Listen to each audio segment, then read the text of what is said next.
Great. So everybody, welcome officially to BCIT Events COVID-19 Safe Restart Guidelines. This is very helpful and long awaited for a few people here to just hash out the details and make them just a little more clear for people that are in our industry. I want to also just say that we have 4 different associations here today. We've got Fraser Valley, we've got ILEA, MPI, and PCMA. And I just want to say, let's take a moment here and just, I want the presidents of each organizations just to say a little hi to the group out here. Why not? Let's just see who we got here. So let's start with Fraser Valley. Fraser Valley event planning, where are you? I'm right here. All right. Say a couple of words, Stephen Melville. Oh man, you put me on the spot. You better come through. This is this is an event, man. Yeah, it's an event, and I can only see you. I can't see all the other people, so to me, they don't exist right now. It's just you and me. We're talking. That's right. Just you and I, man. Yeah. I don't know what can I say. Event planning, it's a little different right now. Yeah, it's not to say totally that different. But it's not to say that with respect to moving forward, having safer, showing confidence, it just shows that our industry credibility will go a long way. So totally, it's like it's like I don't know if you've ever had this experience, Stephen, but when you're in a car that's moving and you want to you're driving it towards a lake and you want to get out because you want to stash the car because you've done something illegal. So you open the door and roll along the ground, and then you get up and you're standing. That's like our whole industry right now. I mean, we've all been there, right? No, is it just me? This is awkward. Well, I won't say what happened in my past because we went to 2000. I was in high school then. I did some crazy shenanigans, but I moved past that. That's for another time. Absolutely. Thank you so much. Thank you, Stephen Melville. We'd very much like to hear from the president of ILEA right now. Are you out there? I am very much here. Hello, Eileen. Hello, Michael. So great to see everybody. Eileen Bystrisky, CSCP. What was really interesting to me was when you were saying, what was a good thing that happened in the year 2000. In the year 2000 and 2001, I was president of the ILEA Vancouver chapter. Oh, that's great. Back in.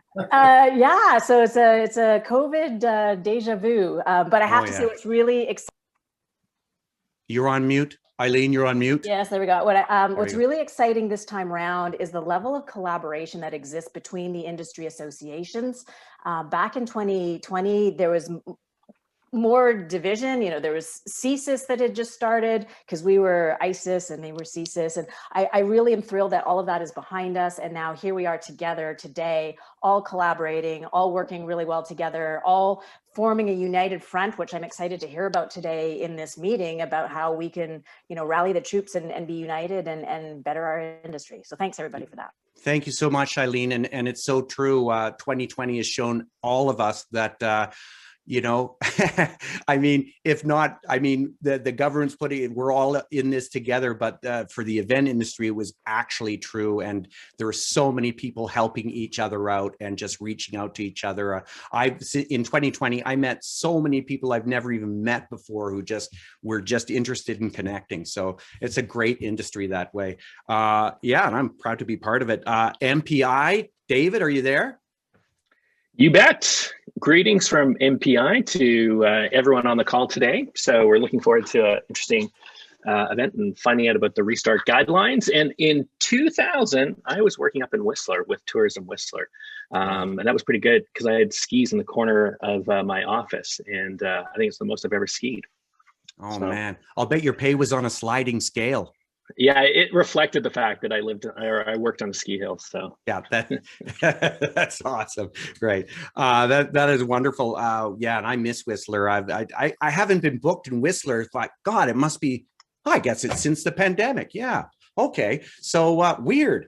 I'd like to just ask the president of PCMA to say hello. Hi everyone. It's great seeing you all. I'm really excited about getting into some great education this year. I think that last year we were all just trying to figure out where we all were going to be, and now seeing things like this is going to be an excellent way to start off the year. So I'm excited for it. And I was thinking about what I was doing in 2000. I was working in the energy sector. We were also going through our own little ups and downs as that industry does. And you know what? People pivot and technology happens and we get better from it. So I think that we only have up to go from here. Thank you so much, Jeremy. Isn't it true? The whole, it's been this catchphrase of 2020, the word pivot. And in the event industry, that's been our motto since day one, is because, if you have something change at the last minute, you guys are experts at pivoting. We've always been experts at pivoting, and we keep doing that now. And that is the perfect topic to make us move forward. And let's take a look at the next slide here. We're just going to transfer up to the next slide because as we go. Yes, and here it comes. I just wanted to acknowledge that the BC Meetings and Event Association acknowledges that we are meeting today on the traditional, ancestral, and unceded territory of the Coast Squamish people and the Tsleil-Waututh and the Musqueam First Nations and all of the Hunkanum speaking people who have been stewards of this land since time immemorial. We offer our respect to all the elders who have gone before us and to the elders and the First Nation people who are here with us today. We acknowledge you. Thank you so much. And I'd like to also just acknowledge our sponsors here today. And we've got a slew of sponsors here. And we thank you so much for your time and always being there to back us up as we continue with meetings just like this. They're so important to keep the industry together, to keep us all connected, and to make us remember that we are part of a group. Our panelists today are Jennifer Burton, President of Pacific Destination Services, Emma Parston, CMP Partner, Connect 7 Groups, James Thornley, the President and Owner of Peake of Catering, and David Tikkanen, Program Head of Tourism Marketing Management at BCIT. It's going to be a very interesting panel. Get your pens and paper out because you're going to want to take some notes, definitely. And we're going to start with the first panel right now, and I would like to just introduce and welcome Jennifer Burton and also Emma Parston to start the first panel. And we are going they're going to talk about where we were, where we are today, and where we're going with the Safe Restart guidelines. So take it away, you guys, and we're just going to be listening carefully. Hi, everyone. I'm Emma Parston. I'm a partner at Connect 7 Group. Jen, I'll let you introduce yourself. Sure. Good afternoon, and thanks very much to the associations for having us here today. I'm Jennifer with Pacific Destination Services.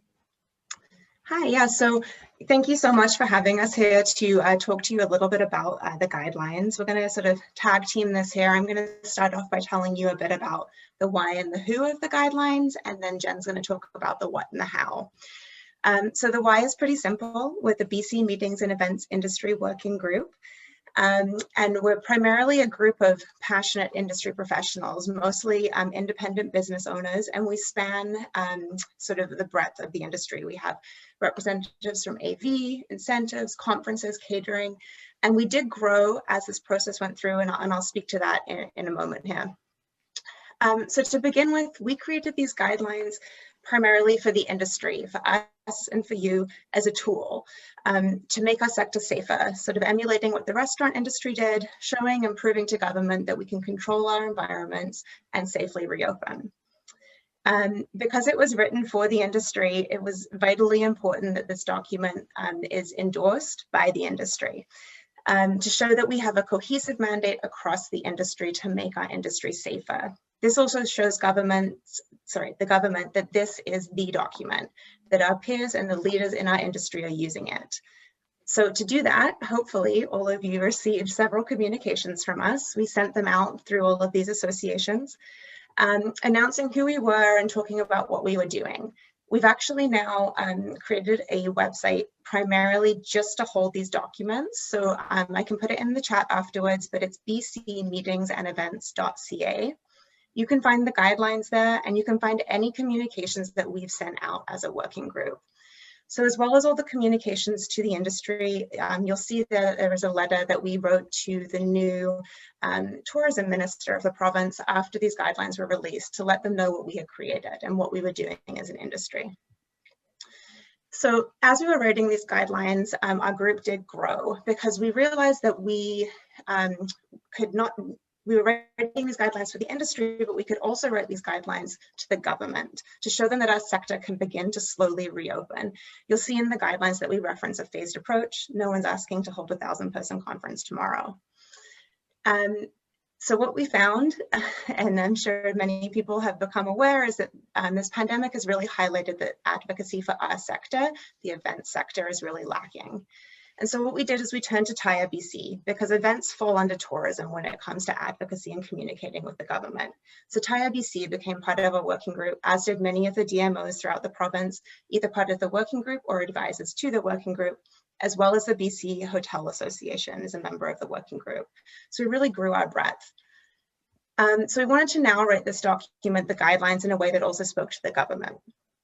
So partly due to the lack of advocacy, we are very misunderstood as an industry. This has become very apparent as we have talked and had conversations with government representatives. So we realized that these guidelines needed to educate the government to understand why our sector should reopen and why our industry is vital. So there were a couple of key points that we made sure to talk about in the guidelines before we got to that real sort of tool section for the industry. So as well as talking about the economic impact that our industry have, which is huge, we also talk about all of the small and medium businesses that are a part of our industry, all of the contractors that are a part of our industry, and the detrimental ripple effects that this will have on our communities as businesses shut down and as contractors continue not to work, and the mental health impacts of that as well. We also talk about that our industry needs time to prepare.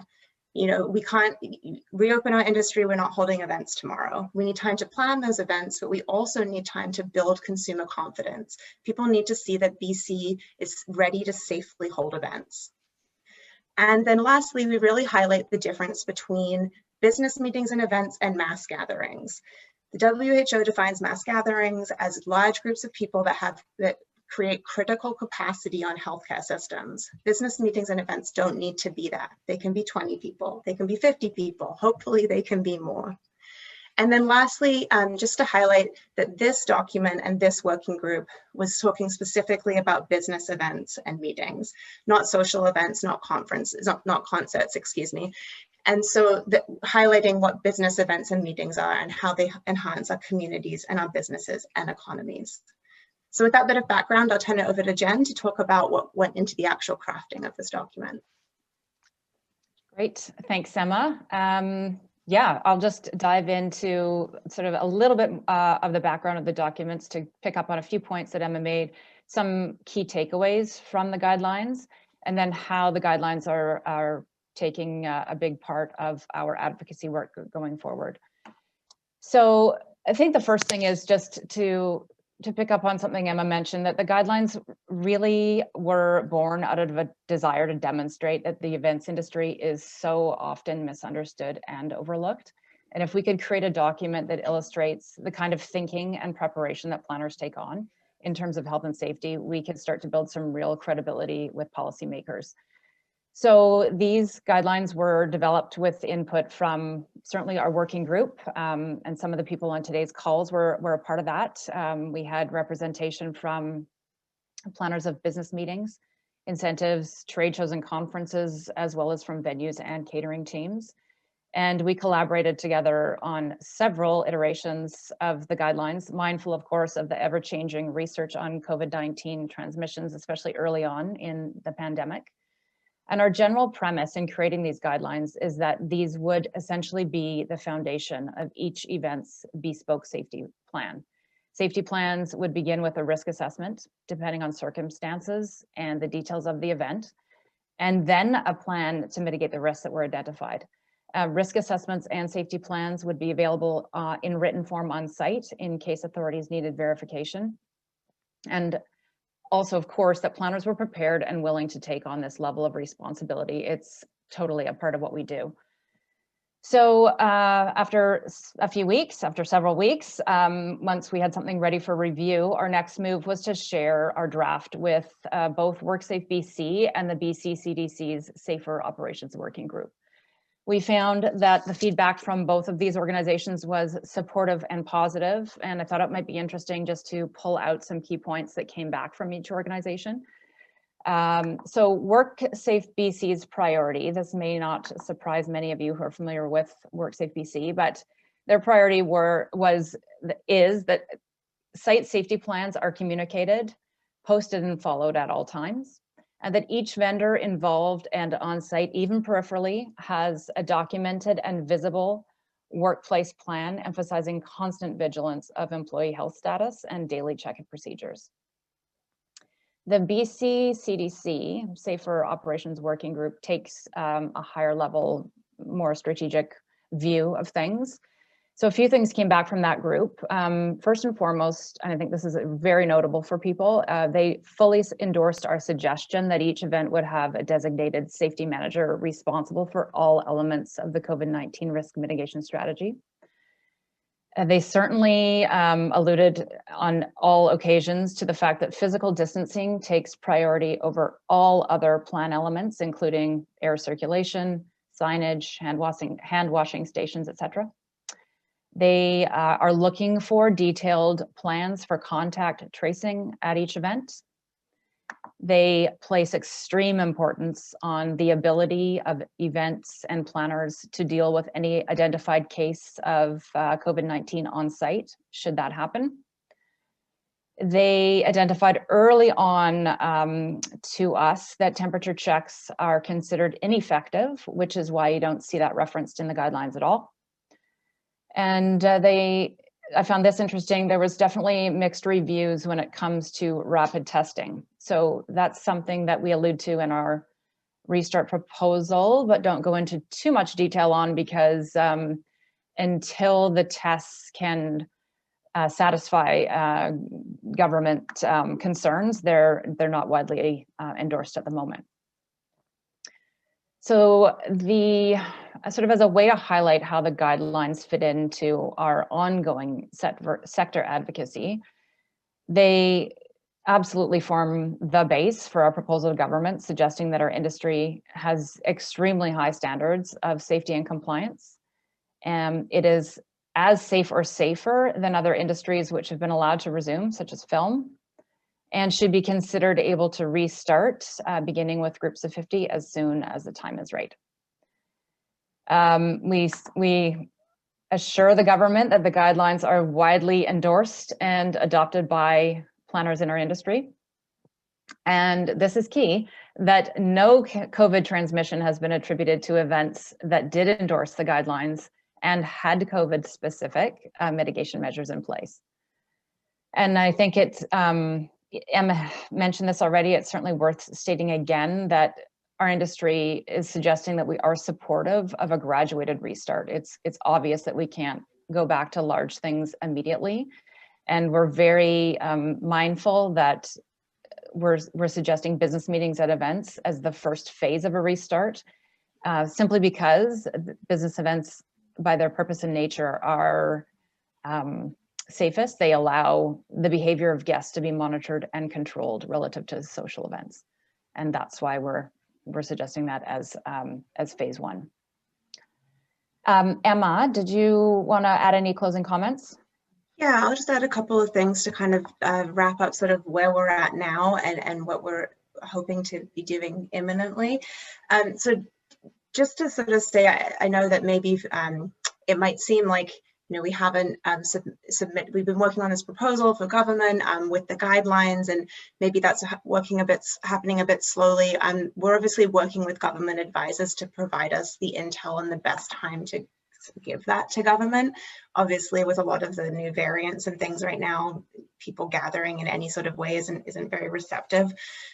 with Bonnie Henry right now, but we have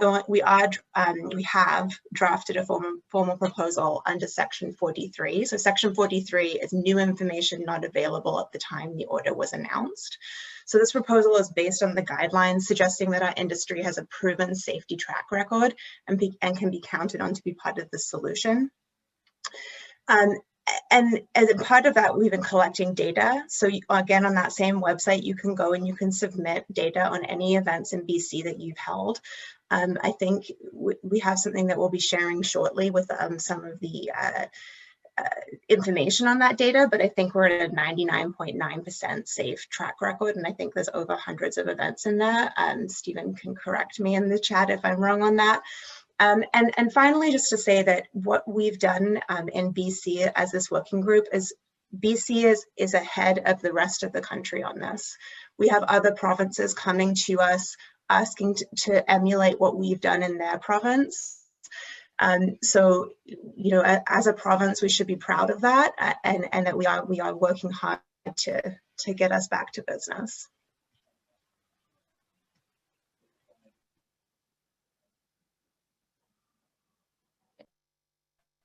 I think you're muted again, Michael. Mike, you're muted, pal. Sorry, I was going to say, if there's nothing else, I don't know what my cue is here, but Emma, if you're finished, I want to thank Jennifer and Emma both for all the information. And also just for, we all know that it's just so much extra time and, you know, unpaid extra time compiling and digesting all this information so it can be fed out to us. It was a weird image, but there it is. Thank you again. And I'd say right now we should shift gears from the guidelines and the theory to some nuts and bolts, just some practical guidelines on how to make some safer meetings. So I'm going to turn it over to James Thornley from the Peake Catering. James, are you ready to go? I'm ready. All right.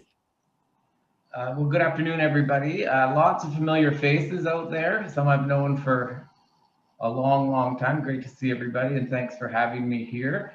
After this, there will be questions that you guys can post that will be distributed, and we'll answer those for all of us that are presenting. So think of those. What I'm not going to do here is drone on about the words that you guys are really sick of hearing, as I am, and that is wash, mask, clean, and distance. I think if we don't have those basic knowledge principles in play here, then we've had our head in the sand. But as far as food services go, I'm going to give you some examples of what we do here, and then delve into a couple of other little areas that I find that are important that relate back to food safety and safety in general with COVID. At Peake right now, we're pretty fortunate. We are busy 7 days a week and have been for a long time producing food. So a normal team of about 40 a day. We're about 12 or 15 producing food 7 days a week right now. So we are in the thick of it and have to be extremely vigilant about what we do when it comes to food safety. Our team right now is everybody. It's the chefs, of course, it's the drivers that are delivering food. It's our sales team that's talking to the customers that we are producing food for. So there is a cross section of everybody working right now when we're here. So for us, it's food service is generally a very safe thing regardless. We've decided to amp that up and make sure that we're extra vigilant on that. People that arrive at our facility, whether it's a supplier or a staff member, including myself, we're not allowed in the building. We have to ring a bell. We then are asked specific questions at the door. We have to be signed in by another team member, and then we're allowed to go about our way and our day. But while we're in the facility, of course, we are wearing those masks and following all of the other procedures. So we take that all very, very seriously. Our suppliers all follow that same thing because we do have food and product coming in and out of the building. The vast majority have to drop that outside and we distribute it within the building ourselves. Those that have to come in the building, if it's a plumbing issue or something like that, we do go through the same process with them to ensure that they're healthy and able to come in the building appropriately. The other things that I think that are really important to talk about is the mental health side of safety, because if you look at where we're at right now, we're actually in pretty bad shape compared to where we once were. Things are looking better, but if you look at the graphs and you go back, we're still in pretty bad shape as far as how COVID is going. That fatigue can let our guard down sometimes. And I think that, you know, in a company, whether it's small or large, sitting and taking aside your team members on a regular basis to say, how are you doing? To have that compassionate piece. What are you doing outside of your work? You know, are you behaving in a manner that is not going to jeopardize the company and the team members?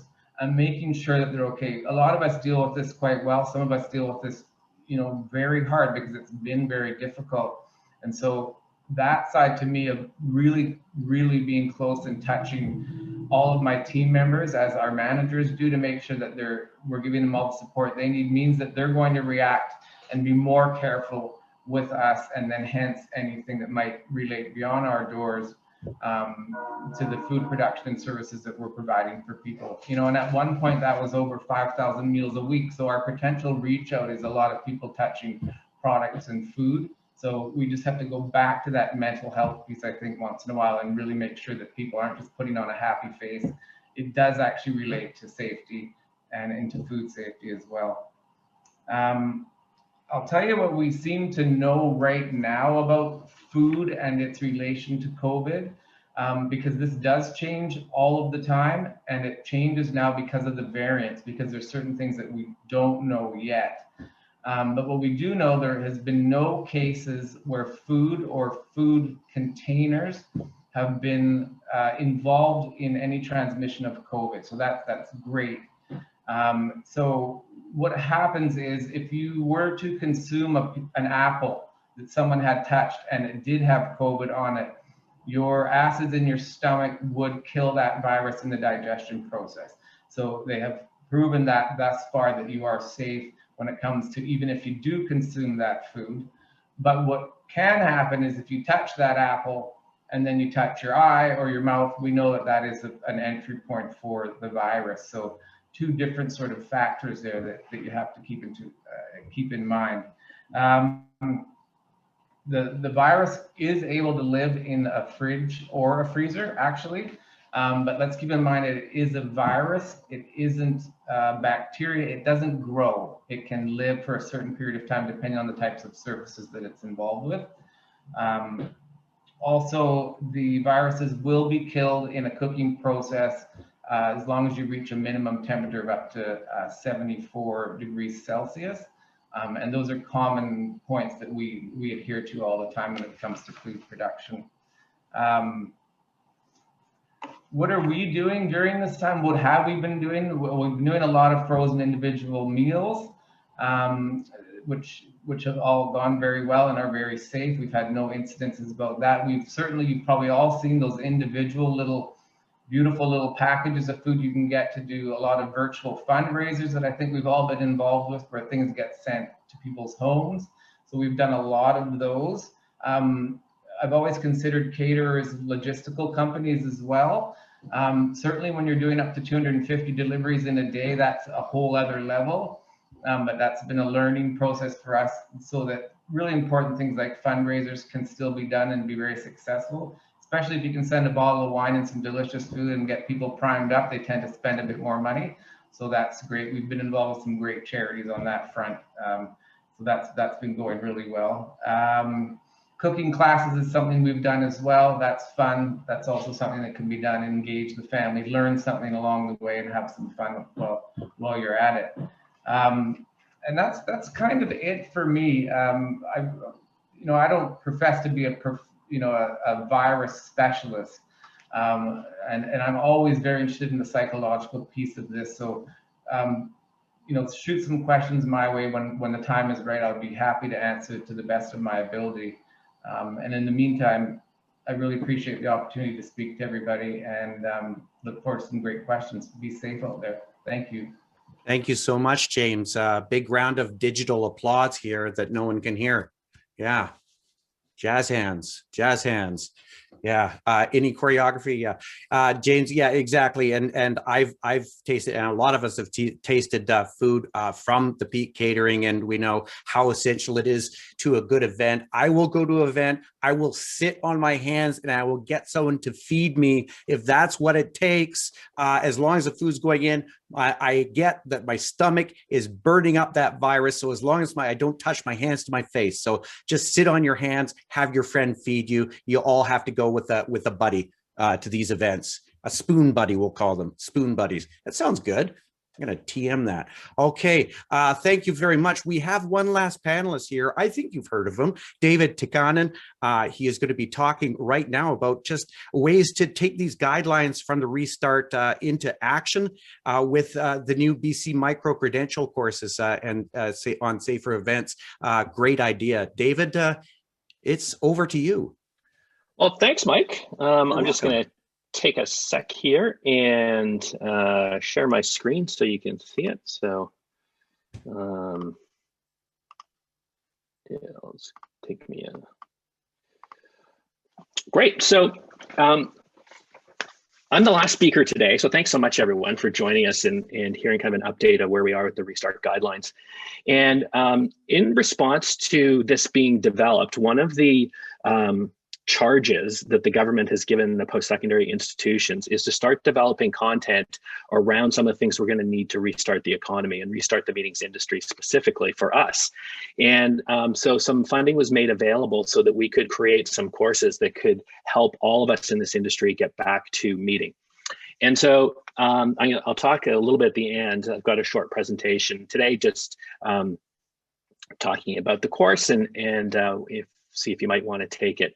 And that's going to bring you a little snippet from the course. And that's just talking about duty of care. And I'm not a lawyer and I don't play a lawyer in real life, but duty of care is something that we're going to have to become more familiar with as we go forward in being a producer of an event. And I just wanted to give you an example of duty of care and how it was communicated to attendees at MPI's recent Grapevine World Education Conference. So this conference was originally scheduled to happen in June of 2020. Because of COVID, then it was postponed till November. And MPI made the decision to continue with a hybrid event. So there would be face-to-face and there would be an online component as well. And they felt it was important as an industry association to be able to meet face-to-face. And so MPI has been very transparent about the process of how they planned the event, communicated with attendees in advance what was going on. And one of the key components of it was duty of care. And so duty of care kind of comes down to a few key phrases. And so we're going to be held to duty of care when we're an event producer. And the key parts are what would a reasonable person in the circumstance do? And so we have to demonstrate that we are meeting at least that minimum requirement. And if we don't meet that standard, we're going to be held negligent. And then we're going to be open to lawsuits for damages, for negligence. So we don't want to do that. And so part of this is we need to up our game in meeting an event design. We may have to demonstrate for the courts that we have taken a proactive and established route of how we planned this event and how we communicated with our attendees, and that we've taken steps to protect their safety at the event. So when you're talking about duty of care, it's important that one, you develop a written duty of care statement and that it's transparent and people can access it and read it so they know the risks that they're going to have by potentially coming to our event. You need to communicate this often before and during the event. So MPI actually was very proactive sending out video announcements about the duty of care. And they also started calling it the personal responsibility or a personal accountability statement. And so basically that we're all in it together as attendees at this event, and we all need to help each other and protect each other as we are all part of this one chain that's going to produce a safe event. It's important to have safety focused messaging. So you want to be very clear and demonstrate that you've had signage and messaging around that safety message.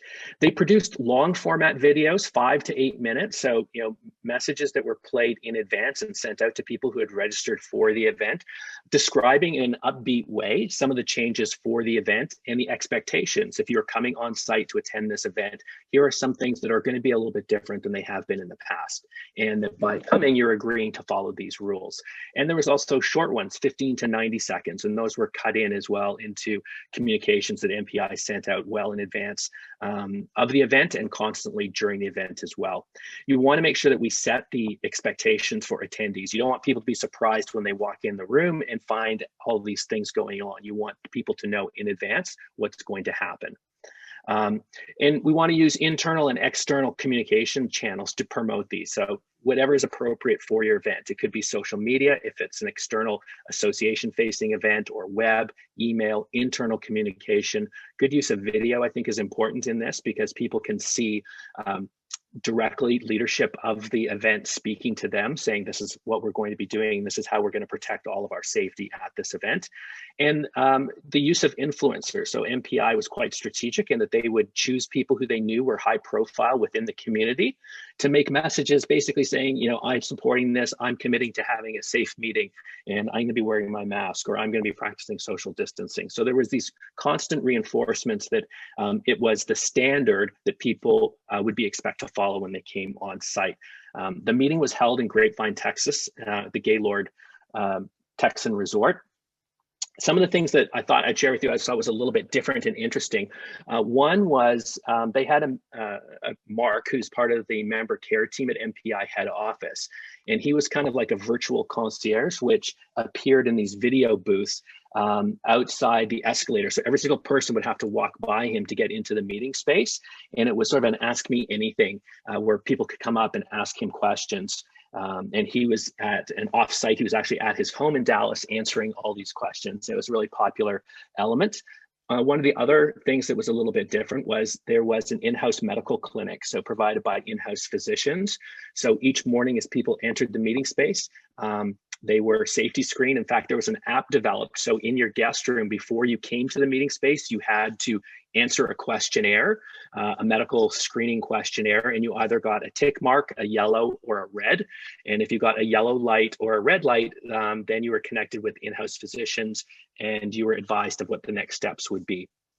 And only if you got a green check mark could you go then proceed down to the registration area where you would check in, and people were given a different colored armband each day. So as they entered the space, every day there was a different armband. So that way everybody knew, everybody in the room had gone through a health check before they entered into the space, which I thought was quite interesting. Here's just one of the shots of the hosted buyer, you know, the traditional format.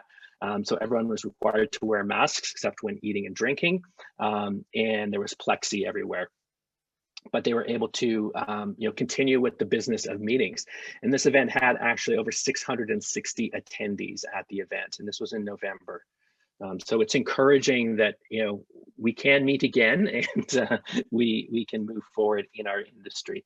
And again, just some of the, more messaging around safety, and it was a constant reinforcement during the conference.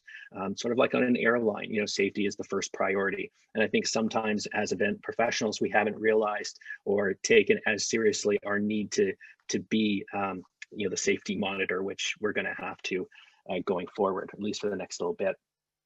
The last piece, which I just wanted to mention, was this new course that we've developed at BCIT, and tell you a little bit about it. It's a micro-credential, and micro-credentials are new in post-secondary. So what a micro-credential is, it's a small chunk-sized badge of learning. Think of it as just-in-time education, and it's in a very focused format. There's no extraneous materials, just kind of exactly what you need. And when the student finishes the program, it is a accredited, certified program. So you receive credit and you'll receive a badge that you've completed this education. It's also certified through CMP, so it's eligible for credit hours for the CMP as well. The course is going to be 12 hours long. It's online asynchronous, meaning that the course will start March 1st. You'll have 30 days to complete the course, and you'll move through it at your own pace. The course is being taught by Darren Drager. So a lot of people know Darren, an award-winning event producer. And I think Darren was actually probably one of the first event producers in British Columbia to produce a live event during COVID. So he has a lot of background and experience on how to do this. Through the course, basically, you're going to learn how to develop a COVID safety plan for your event. And that's basically the assignment, is creating a COVID safety plan. You'll learn how to design safer meetings and events, extensive use of video. We know that we all have short attention spans, so it's meant to be engaging. It's being pitched to an audience of people who are event producers. It counts for 6 clock hours against your CMP, which is nice. And so you can grab some clock hours. And I've put a link on the slide, and also throw it up in the chat later. If you're interested and would like to find out more information about the course or potential registering for the course, there is no charge for this offering. I just will kind of give you a warning, though, that space is limited. Initially we had funding for 1 cohort of students, and that actually filled up even before Darren and I had known that the registration link was available. The course is filled. So we've been able to open up another cohort of students. And if there is sufficient demand, then I'll go back to the powers that be and see if we can get more money to offer more offerings. If you follow that link at one point and it appears that the course is full and you can't register, there is a link where you can go onto a waiting list, which I would encourage you to do. That's the only way we know if people are sort of standing in line and wanting to take the course. And that's it for me, and a little bit about the Safer Meetings course.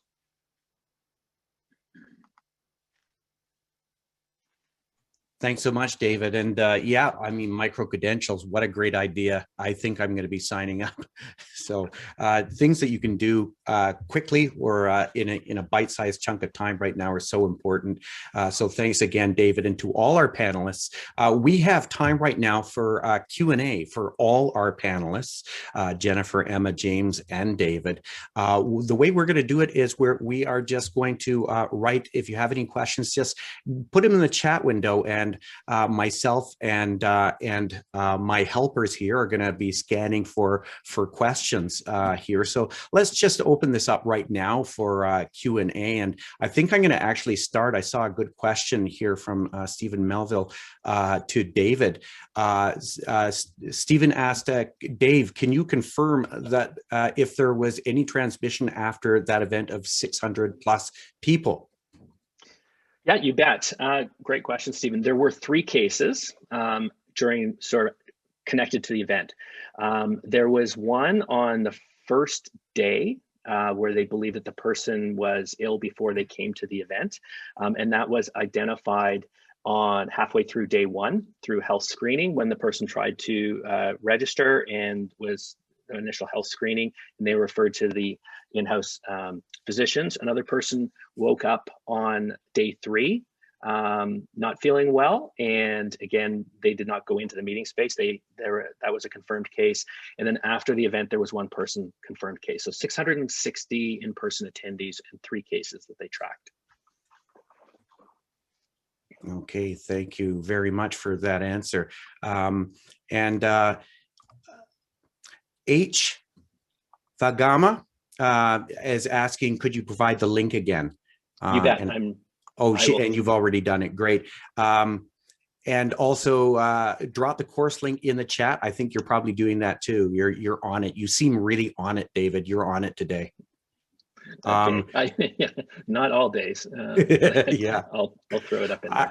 I want to just while waiting for the next question, I wanted to say again, my name is Mike Cavers. My company is a shameless plug. It used to be called the Character Guys, but I've moved to a new name.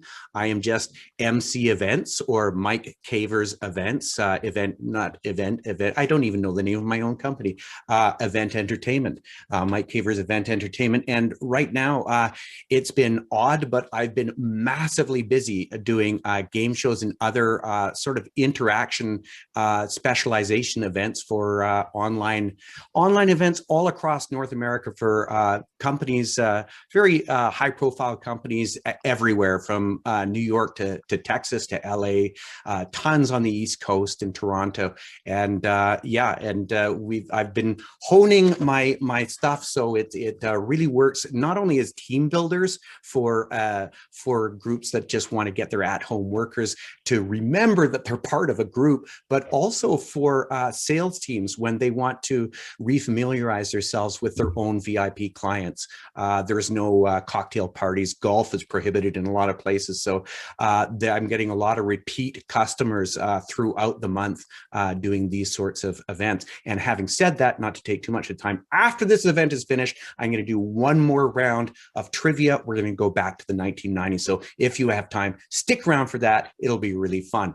And now, and Darren is saying I'm awesome, and it's true, I am. So thank you for knowing and noting that.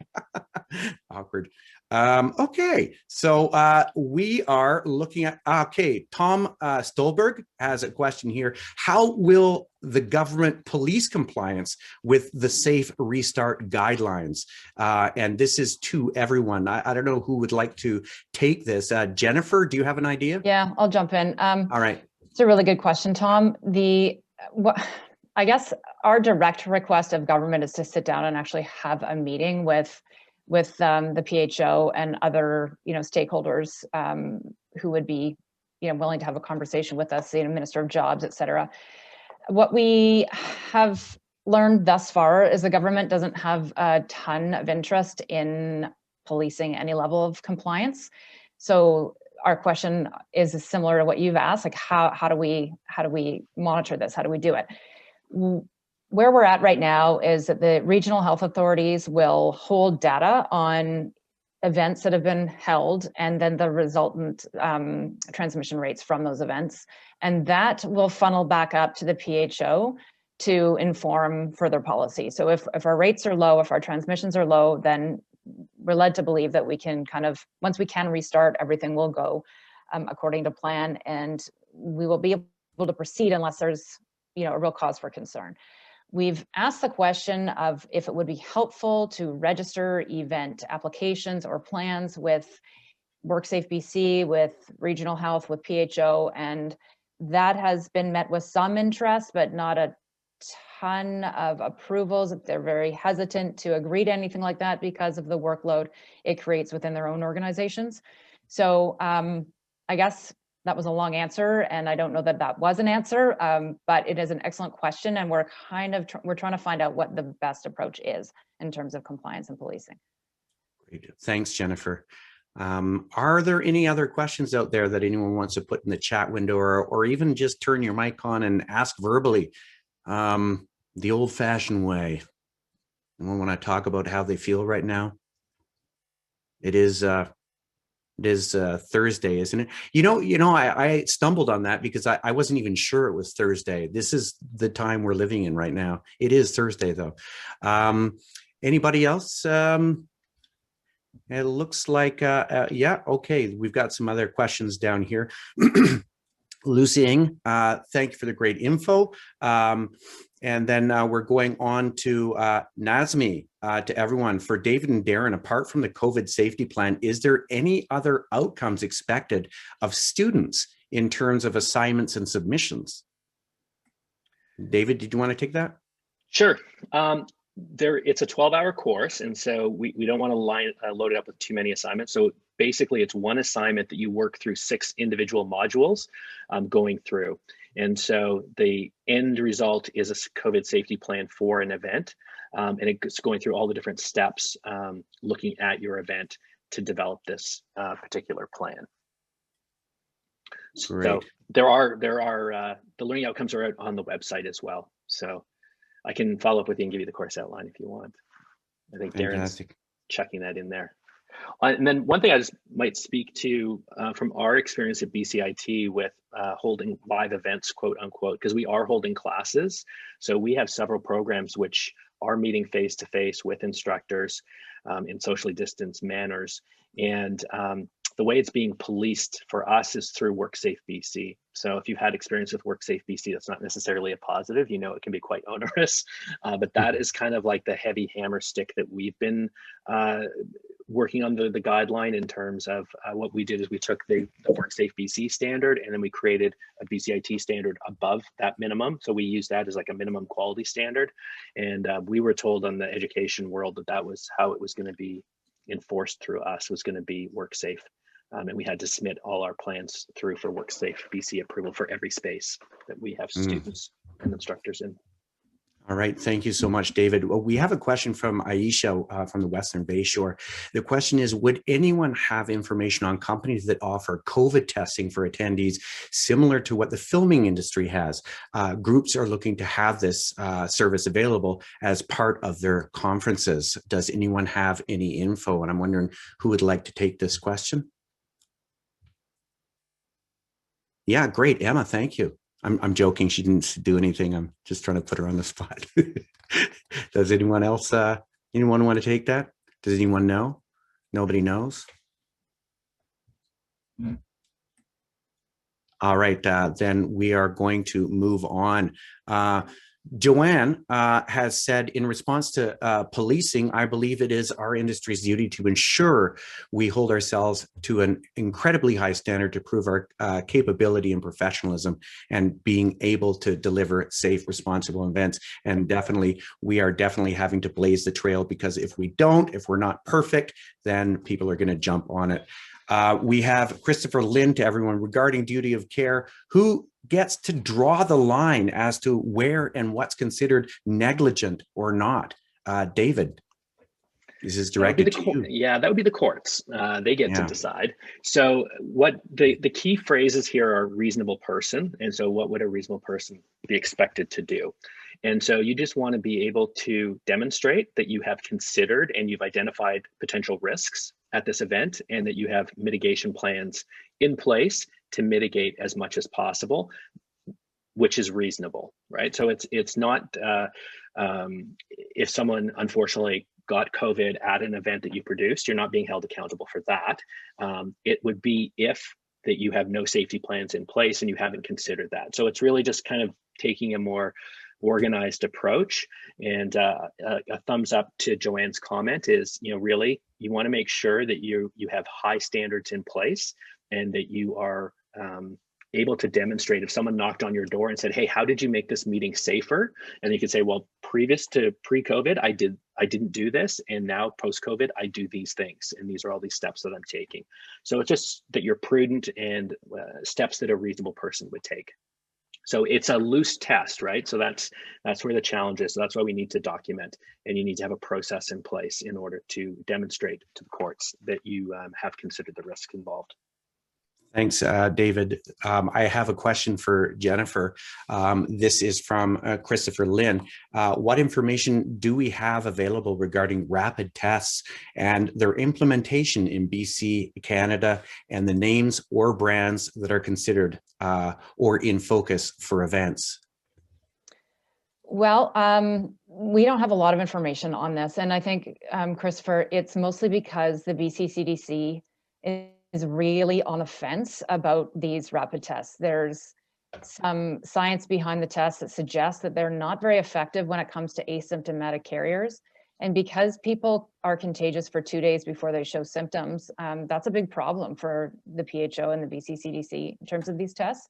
And there's sort of a high degree of inaccurate results coming from the tests. So it's very interesting to us as a working group, and we do talk about this quite a bit, that the film industry is actually using these tests as a model for their business. And yet they're not, widely endorsed or endorsed at all by the government in any way, shape, or form. So it's a very confusing topic. We know that the government has stockpiles of tests. We can't seem to access them, and nobody's really willing to come to the table with a solution in terms of this. So I would draw from this the conclusion that they're not really, from the government's perspective, a tool for events at this point.